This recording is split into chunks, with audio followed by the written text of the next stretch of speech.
Hello and welcome. This is Japan, and we are going to do a Raw review. It's been a little bit since I've done this, but Raw after Mania feels like it draws a perfect time to do a Raw review. And let's just jump into it. A pretty loaded show. I thought it was a good step forward right off the bat, just of general just talking about it without going too much into each segment. But I think they really took some momentum that they got from night two and built onto it. So let's talk about it. So right off the bat, we start with Obafemi. Didn't say much, but just came down, did the mic drop. Great for his character. I really think they have they have gold here. They just really got to spend it in the right way and put it into the area that they want to put it into. I feel like he's just guaranteed whatever they do with him is gonna to work. I think the problem is with him is just, hey, do you go with a big title or do you go with the mid card title? I honestly think the mid card title would be the call here. Maybe have him, build up by taking a few more people on just to get something under his belt, and then possibly challenge Penta sometime after Backlash.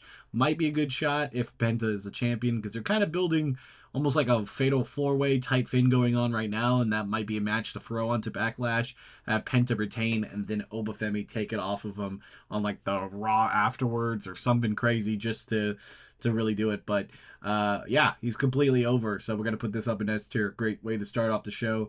Then we go into the Kabuki Warriors versus Rio. Obviously, Rio's last match together because Rhea is going to SmackDown. The match itself, I thought was pretty solid.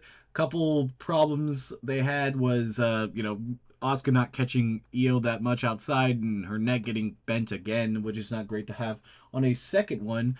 But also just, them trying to keep this feud alive with having obviously Io and Asuka at some point getting down to have this match. I really hope it's Backlash, but if not, hopefully at least getting the match.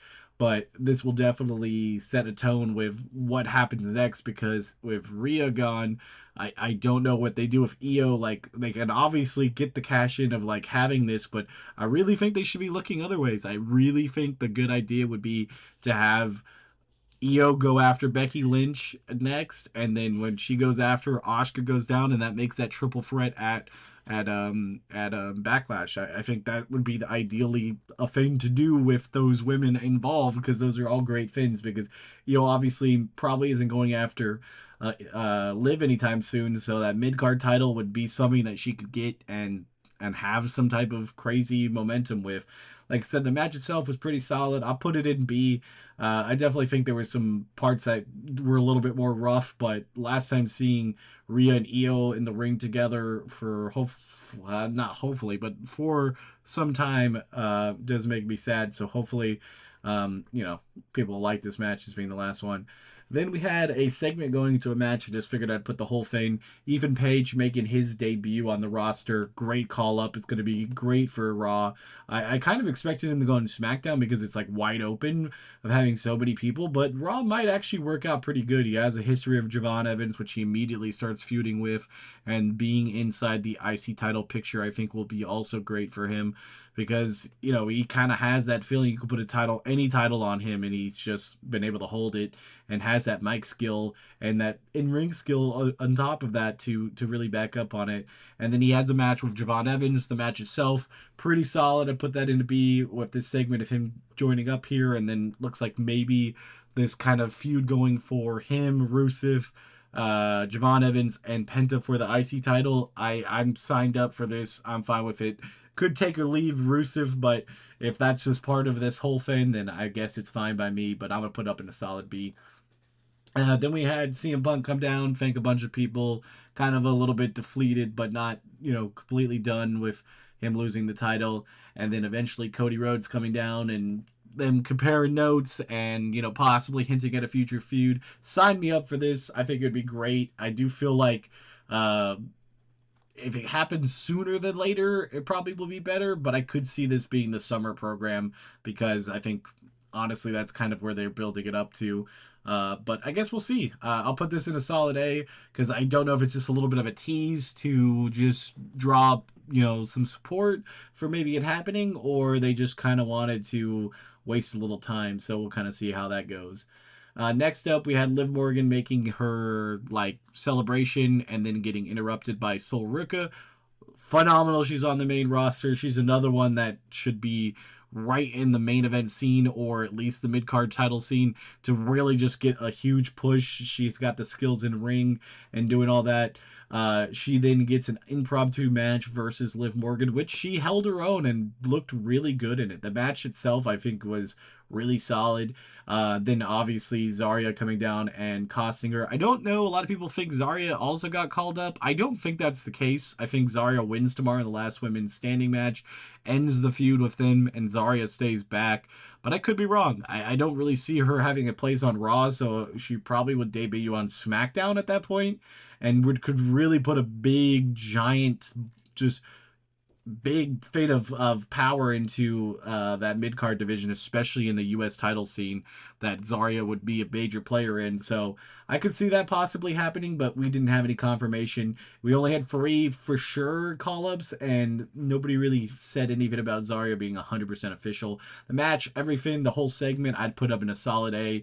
I thought it was great. I think the only thing that was missing was obviously we knew there was going to be some interference, but it was kind of one of those things where it kind of worked for the story, but I wish we would have, maybe had a more clean match. It doesn't really matter because even if Sol lost clean to Liv Morgan, it wouldn't have been anything bad on Sol because she is the champion.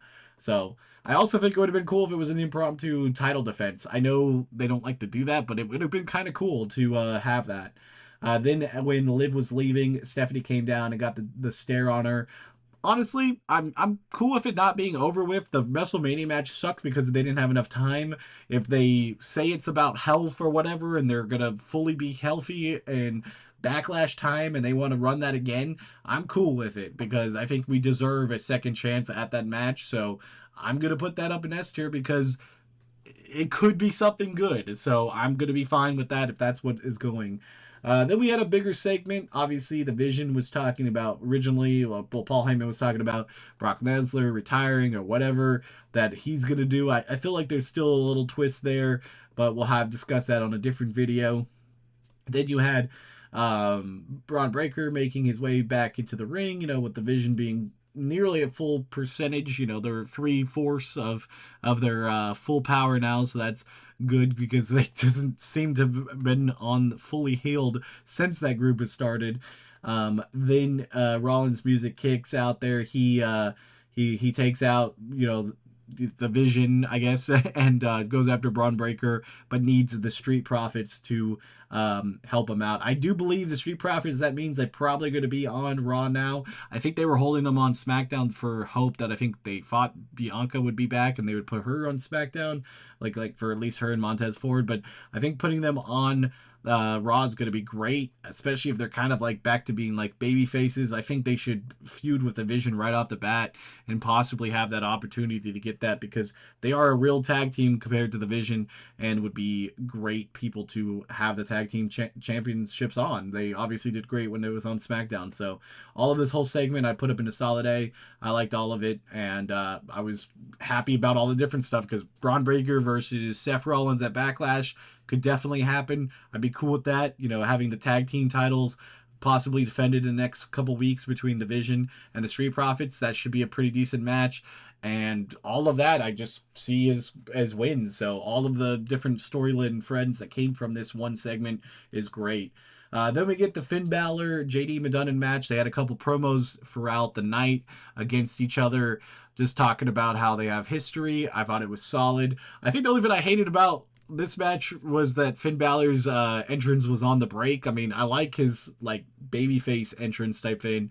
I like the music and stuff and all that. I don't know why they just decided, hey, let's not show it here, but I guess it was fine. The match itself, I think, was a solid B. I definitely didn't think it was anything too crazy. Obviously, they were going to have some interference at the end of it, and, it is what it is. But I do think altogether, I liked this feud that's going on with possibly Finn Balor and Dominic still feuding for a little bit. That could also possibly be a Backlash match, but I honestly think it should just be something that they do on Raw or even on AAA for the title. I think something like that could be a nice little twist to have an outside market get it. Then we also had the news for next week's show. We had a couple things, but Joe Hendry has been called up also because he's going to have a concert next week, and they said he was called up to the main roster. It's a good pick. I really do think he would have been better on SmackDown. I think like there was a lot more movement on SmackDown that he could have done some stuff, but I'm not necessarily against it if they can use him correctly. I think Joe Hendry's a tricky guy that you may or may not know where to put him. I feel like the mid card is pretty damn full right now, even the main event scene, because we had the segment with LA Knight and Gunther both saying that they're ready to go after Roman Reigns. So Roman Reigns already has a long list of people that want the title and can have feuds with. So I think there's a lot of stuff cooking. I really feel like it's been very stale lately, but all of this has given me some hope, at least for Raw. SmackDown, I'm not 100% sure. But Joe Hendry being called up, I'm going to put in a B, not necessarily knowing if it's going to be good or bad, but honestly, could have been worse. Then we get to Jacob Fatu interrupting Roman Reigns at the very end. I should have said Roman coming down and then doing it. The thing I hated about this the most, it just feels like the Usos are going to come back with Roman Reigns. I don't know.